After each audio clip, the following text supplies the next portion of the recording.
اکیلی عورت یہاں عزت سے نہیں جی سکتی، اس لیے وہ بے وفا اور دھوکے باز شخص ہماری مجبوری ہے۔ تمہارے مستقبل کی خاطر مجھے اس گھٹیا انسان کے ساتھ اس گھٹیا لڑکی کو بھی اس گھر میں برداشت کرنا پڑے گا۔ ان کے ٹوٹے ہوئے لہجے نے اس کے دل پر ایک اشد ضرب لگائی۔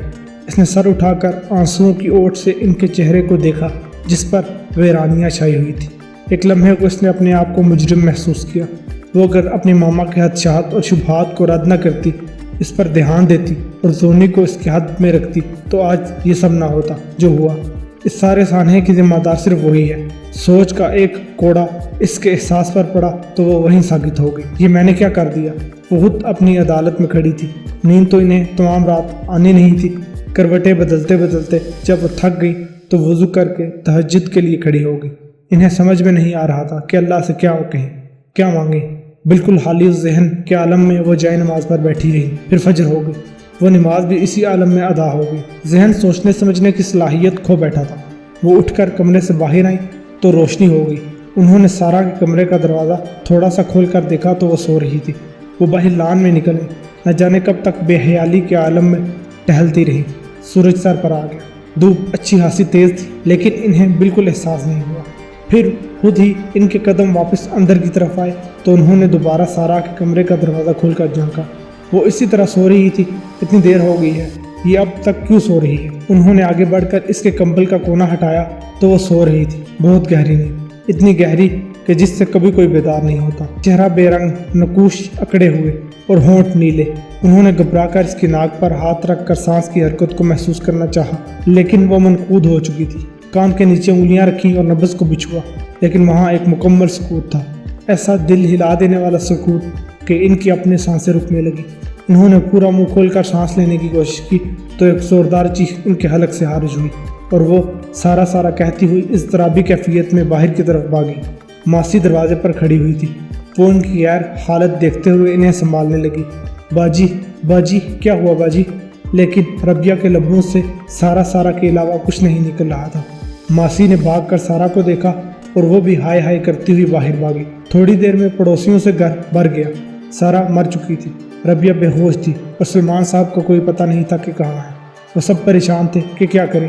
پھر انہوں نے ربیہ کو ہسپتال پہنچایا اور سارا کو اس کی آخری منزل تک، کیونکہ زیادہ دیر تک اسے رکھا نہیں جا سکتا تھا اور ان کے رشتہ داروں کا ان لوگوں کو کچھ پتہ نہیں تھا۔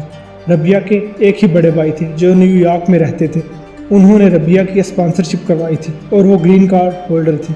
انہیں جب یہ سب معلوم ہوا تو انہیں بہتر لگا کہ وہ انہیں اپنے ساتھ امریکہ لے جائے، اور وہ آئے تو انہیں اپنے ساتھ ہی امریکہ لے گئے۔ دروازہ کھلنے پر سامنے ہی ڈونگ کی صورت نظر آئی۔ وہ کچھ گھبرا سی گئی۔ دروازہ کھلنے پر سامنے ڈونگ کی صورت نظر آئی۔ وہ کچھ گھبرا سی گئی۔ تم اتنی صبح اٹھ بھی گئے اور تیار ہو کر کہیں جانے کے لیے؟ خیریت؟ اس نے پوچھا۔ کیوں، تمہیں حیرت ہوئی؟ اور تمہاری حیرت پر مجھے حیرت ہو رہی ہے؟ کیا بات ہے؟ کچھ پریشان سی لگ رہی ہو۔ سب ٹھیک ہے نا؟ ڈونگ نے اس کے چہرے کی طرف غور سے دیکھتے ہوئے پوچھا تو اسے احساس ہوا کہ اس وقت کوئی بے پرواہی اسے کتنی بھاری پڑ سکتی ہے۔ اس لیے فوری طور پر اس نے ایک لمبی سانس لی، ہلکے سے مسکرائی۔ کتا تھا، نہ جانے کیوں میرے پیچھے پڑ گیا۔ میں گھبرا گئی، اس سے بچنے کے لیے مجھے دوڑ لگانا پڑی۔ اس لیے تم بتاؤ، ناشتہ وغیرہ کیا تم نے یا میں بنا دوں؟ اس نے ڈونگ سے پوچھا۔ نہیں، مجھے ناشتہ نہیں چاہیے۔ تم کم کو اسکول چھوڑنے گئی تھی؟ واپسی میں کافی دیر ہو گئی تمہیں، ڈونگ نے مشکوک لہجے میں پوچھا تو اس نے بے پرواہی سے آگے بڑھتے ہوئے مختصر جواب دیا۔ ہاں، پچھلے ٹیسٹ میں کم نے میتھس کے پیپر میں بہت کم نمبر لیے تھے تو اس کی میتھس کی ٹیچر نے مجھ سے بات کرنے کے لیے روک لیا تھا۔ اسے میتھس کی تیاری کروانے کے بارے میں کچھ چیزیں بتانا چاہ رہی تھی۔ اسی سے بات چیت میں تھوڑی دیر ہو گئی۔ تم کھانا کھا کر جاؤ گے یا ابھی جا رہے ہو؟ نہیں، میں نکل رہا ہوں، وقت نہیں ہے کھانے کا، بہت کام کرنا ہے، وہ بھی بہت جلد، اس لیے مجھے جانا ہوگا۔ Okay bye. وہ اسے بغور دیکھتے ہوئے باہر نکل گیا۔ جوائے نے اطمینان کی ایک طویل سانس لی اور کمرے کی طرف چلی گئی۔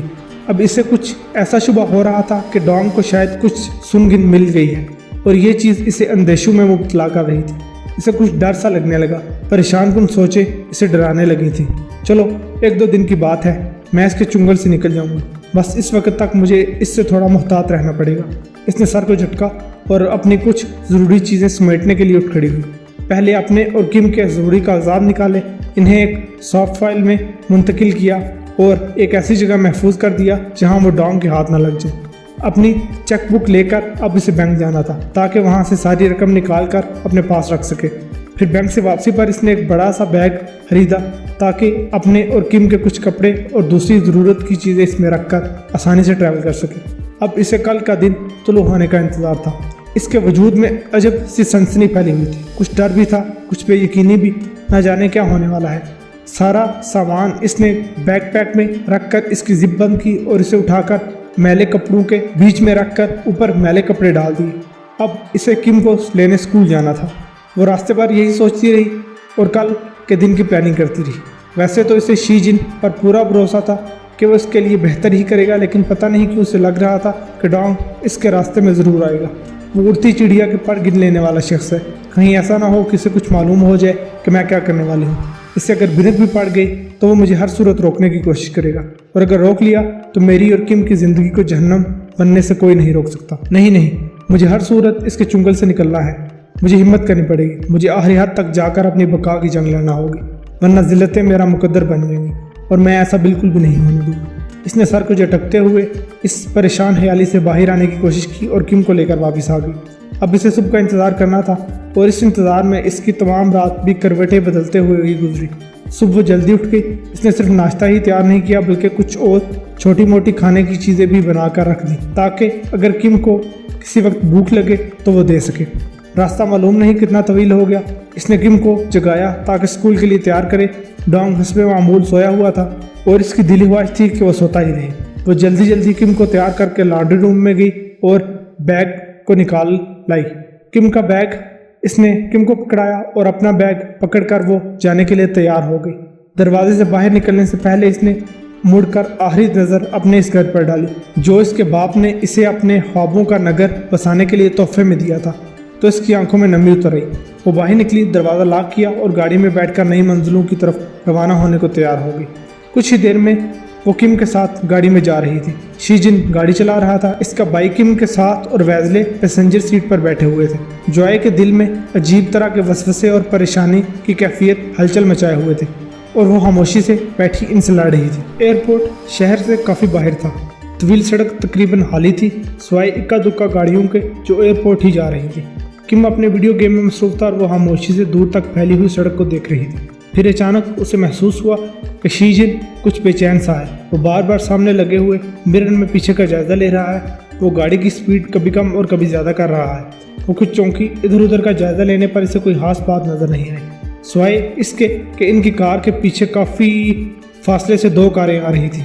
ایک سیاہ 4 ویل ڈرائیو بھاری گاڑی تھی اور دوسری اس سے کچھ پیچھے ایک چارکول کلر کی عام سی گاڑی تھی۔ پھر اس نے اپنے ہم سفروں کا جائزہ لیا تو ان کے چہروں پر بھی سنجیدگی اور کھنچاؤ کی کیفیت بڑی نمایاں نظر آئی۔ اس نے چپکے سے زیانگ کو دیکھا تو وہ چپکے سے اپنے لباس کے اندر سے گن نکال رہا تھا۔ یہ دیکھ کر اسے معاملے کی سنگینی کا احساس ہوا۔ ویزلے بھی سنجیدگی سے سائیڈ مرر میں پیچھے آنے والی گاڑیوں کا جائزہ لے رہا تھا۔ کیا بات ہے شی جن، کچھ پریشانی ہے کیا؟ اس نے پوچھا تو اس کی آواز میں ہلکا سا خوف نمایاں تھا۔ نہیں بیبی، ہو سکتا ہے کہ میرا وہم ہو، لیکن مجھے لگ رہا ہے کہ پیچھے آنے والی دونوں گاڑیاں شاید ہمارا پیچھا کر رہی ہیں، لیکن ہو سکتا ہے وہ بھی ایئرپورٹ جا رہے ہوں۔ ہاں، ہو سکتا ہے کہ میرا وہم ہو، لیکن محتاط رہنا اچھا ہوگا۔ تم اور کم نیچے ہو کر بیٹھ جاؤ، اگر انہوں نے کوئی بدماشی کرنے کی کوشش کی تو ہم دیکھ لیں گے۔ بس تم کم کو اور اپنے آپ کو محفوظ رکھنے کی کوشش کرنا۔ بہتر یہ ہے کہ باہر سے نظر نہ آئے کہ تم دونوں بھی ہمارے ساتھ ہو۔ شی جن کی بات سن کر وہ پریشان ہوگی، لیکن اس نے ذہنی طور پر اپنے آپ کو کسی ناگہانی آفت کے لیے تیار کرنا شروع کر دیا۔ تھوڑی ہی دیر میں یہ چوہے بلی کا کھیل چلتا رہا۔ پھر سیاہ گاڑی نے سپیڈ بڑھائی اور وہ تیزی سے آگے آئی اور ان کی گاڑی کے سامنے آگے کچھ دور جا کر سڑک کو روک کر رک گئی۔ شی جن نے فل بریک لگایا، جس کے دھکے سے کم سیٹ سے نیچے گر پڑا اور وہ بھی جھٹکا کھا کر نیچے گر گئی۔ زی یانگ اور ویزلے نے تیزی سے اپنی گنز لوڈ کی اور آنے والے آفت کا انتظار کرنے لگے۔ جوائے دھڑکتے دل کے ساتھ آنے والے لمحوں کی ہولناکی کا انتظار کرنے لگے۔ بیبی، تم کم کو لے کر سیٹوں کے درمیان بیٹھ جاؤ، یہاں کچھ بھی ہو جائے تم دونوں نے اٹھنا نہیں ہے، ہم دیکھ لیں گے انہیں۔ شی جن نے انہیں محفوظ ہدایات دی اور گاڑی کو تیزی سے ریورس کیا، لیکن اسی عرصے میں سامنے والی گاڑی سے چند لوگ اترے اور ہاتھ میں گنے لیے ہوئے ان کی جانب تیزی سے بڑھنے کی کوشش کی، تو زی یانگ نے ریورس ہوتی ہوئی گاڑی کی کھڑکی سے ہاتھ باہر نکال کر ان پر فائر کیے۔ اب ویزلے بھی ایکشن میں آ گیا تھا۔ اس نے سامنے سے دوڑ کر آنے والوں پر فائر کیے اور ان میں سے ایک کو گرا دیا۔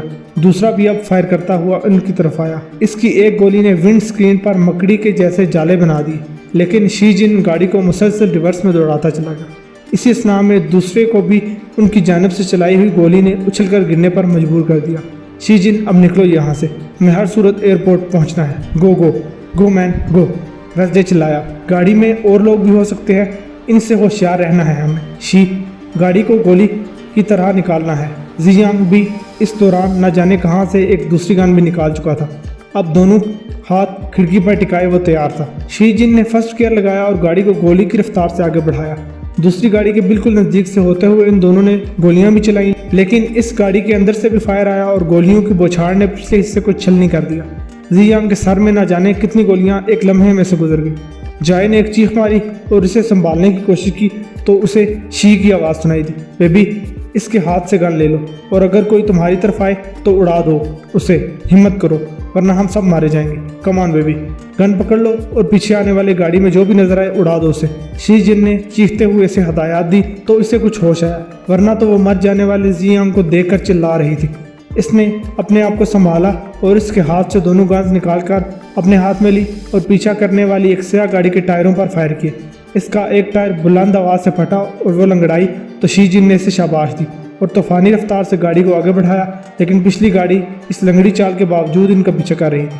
بیبی ایک دو فائر اور کرو، ایک دو ٹائر اور پھٹ گئے تو پھر یہ ہم تک پہنچ نہیں پائیں گے، گو بیبی۔ اس کی بات سن کر جائے نے پھر پیچھے کی طرف مڑ کر اس گاڑی پر کئی فائر کر ڈالے، لیکن شاید ٹائروں کو کوئی گولی نہیں لگی۔ وہ اسی رفتار سے ان کے پیچھے آ رہے تھے، اگرچہ سپیڈ کم ہو گئی تھی، فاصلے بھی بڑھ رہے تھے، لیکن اتنا فاصلہ نہیں ہوا تھا کہ وہ ان کی گولیوں کی زد میں سے باہر ہو جاتے۔ اب ویزلے نے بھی پیچھے دیکھتے ہوئے کئی فائر کیے اور اس کی ایک گولی نے اس کی ونڈ سکرین پر جالے پھیلا دیے، لیکن پھر بھی وہ گاڑی رکی نہیں، وہ مسلسل اس کے پیچھے تھی۔ کم خاموشی سے نیچے بیٹھا ہوا تھا، شاید بہت زیادہ خوفزدہ ہو گیا ہو۔ جائے نے اسے تسلی دینے کے لیے اس کو چھوا تو اس کا ہاتھ گیلا ہو گیا۔ ہاتھ واپس کھینچ کر اس نے دیکھا تو انگلیاں خون سے بھری ہوئی تھیں۔ اس نے ایک چیخ ماری اور کم کو اٹھانے کی کوشش کی، لیکن اس کے خون سے بھر جانے والے وجود میں اسے کوئی حرکت محسوس نہیں ہوئی۔ شاید وہ ہمیشہ ہمیشہ کے لیے خاموش ہو چکا تھا۔ اس نے دیوانوں کی طرح اسے پکارتے ہوئے اٹھا لیا، لیکن اٹھا نہ سکی۔ قطروں کی طرح برستی گولیوں میں سے کوئی اس کی گردن کو چاٹ گئی تھی اور وہ معصوم بچہ موت کی انگلی پکڑ کر کہیں دور چلا گیا تھا۔ جائے کے وجود پر ایک سکوت سا طاری ہو گیا۔ شی جن واپس چلو، کوئی فائدہ نہیں، کم بہت دور چلا گیا، میں کہیں اور جا کر کیا کروں گی، گاڑی واپس موڑ لو، اس نے بھاری آواز میں کہا تو شی جن چیخ پڑا، بیبی تمہیں محفوظ جگہ پہنچانے کی خاطر میرا بھائی بھی اپنی جان سے گزر چکا، میں اور مسٹر ویزلے بھی زخمی ہیں، اگر ان لوگوں کے ہاتھ لگ گئے تو یہ ہم تینوں میں سے کسی کو نہیں چھوڑیں گے، اس لیے اب تمہیں ہمت کرنا ہوگی۔ نہیں شی، اب میرے لیے کیا رہ گیا ہے، کم کی خاطر، اس کے اچھے مستقبل کی خاطر جاننا چاہتی تھی میں، وہی نہیں رہا تو کیا فائدہ، واپس چلو۔ بیبی یہاں رکنے یا واپس جانے کی صورت میں ہم تینوں کی بھی چھلنی ہوئی لاشیں یہاں پڑی ہوں گی، کم از کم مسٹر ویزلے تو یہ ڈیزرو نہیں کرتے، ہمیں جانا ہوگا، ہمت مت ہارو بیبی، تمہارے اور تمہاری عزت کی حفاظت کرنا میری بھی ذمہ داری ہے، تم سوچ بھی نہیں سکتی کہ اگر تم ان کے ہاتھ لگ گئی تو وہ تمہارا کیا حشر کریں گے، اس لیے ہمت کرو اور حالات کا مقابلہ کرو۔ شی گاڑی کی سپیڈ مسلسل بڑھا رہا تھا اور پچھلی گاڑی ٹائر پھٹنے کے سبب کافی پیچھے رہ گئی تھی۔ آخرکار دور ایئرپورٹ کی عمارت کے آثار نظر آنے لگے تو وہ پوری توجہ ڈرائیونگ پر مرکوز کر کے آگے بڑھا۔ ایئرپورٹ کی پارکنگ میں داخل ہوتے ہی شی ویزلے اور جوائے کو اترنے کا اشارہ کیا۔ کیوں، تم یہاں سے نہیں اترو گے؟ ویزلے نے اترتے ہوئے پوچھا تو شی نے نفی میں سر ہلایا۔ ابھی مجھے پولیس سے نمٹنا ہے، راستے میں ڈاکوؤں کے لوٹنے کی کوشش میں میرے ایک پیسنجر اور اس کے بچے کو مار ڈالا، اس کی رپورٹ لکھوانا ہوگی، آپ بس اتنی مہربانی کیجئے کہ بیبی کو امریکہ بے حفاظت پہنچا دیجئے، ورنہ میری ساری قربانی ضائع ہو جائے گی، اور آپ کو بھی یہاں اس لیے اتار رہا ہوں کہ آپ اس جھنجھٹ میں نہ پڑیں، پولیس اگر کبھی آپ سے پوچھے تو پہچاننے سے صاف انکار کر دیجئے۔ شی جن کے لہجے میں دکھ اور ہلکی سی پریشانی کی جھلک تھی۔ میں تو خود اس فلائٹ سے جا رہا ہوں، یہ میرے ساتھ ہی جائیں گے، اس لیے بے فکر رہو، لیکن تم یہاں بڑی مشکل میں پڑ جاؤ گے۔ نہیں، میری فکر نہ کرے، میں کچھ نہ کچھ کر لوں گا، جاؤ بیبی، تمہارے کم کو میں بہت پیار سے اس کی آخری منزل تک پہنچاؤں گا، اوپر والا تمہیں ہمیشہ ڈانگ جیسے جانوروں سے بچا کر رکھے، اپنا خیال رکھنا، آج میں اپنے ماسٹر کے سامنے سرخرو ہو جاؤں گا، جاؤ۔ اس نے جائے کو پیار سے کاندھے پر تھپکی دی اور وہ بے قرار ہو کر اس سے لپٹ گئی۔ شی جن، میں یہاں سے جانا نہیں چاہتی، میرا کم یہاں ہے، اسے چھوڑ کر جانے کو میرا دل نہیں مان رہا، اور پھر وہ لوگ تمہیں زندہ بھی نہیں چھوڑیں گے، میں یہاں رہنا چاہتی ہوں، مجھے نہیں جانا۔ نہیں بیبی، یہاں رکنے کی بیوقوفی مت کرنا اور نہ ہی آئندہ کبھی یہاں آنے کی کوشش کرنا، ورنہ ہم سب کی قربانیاں ضائع ہو جائیں گی۔ جاؤ، جہاں رہو عزت اور خوشی کے ساتھ رہو۔ اب جاؤ، جتنی دیر یہاں رکو گی خطرات تمہاری طرف بڑھتے رہیں گے۔ جاؤ۔ شی جن بھاری دل سے الوداع کہہ کر چلا گیا تو وہ بھی اپنی سسکیاں اور ہچکیاں روکتی ہوئی ویزلے کے ساتھ ایئرپورٹ کی عمارت میں داخل ہو گئی۔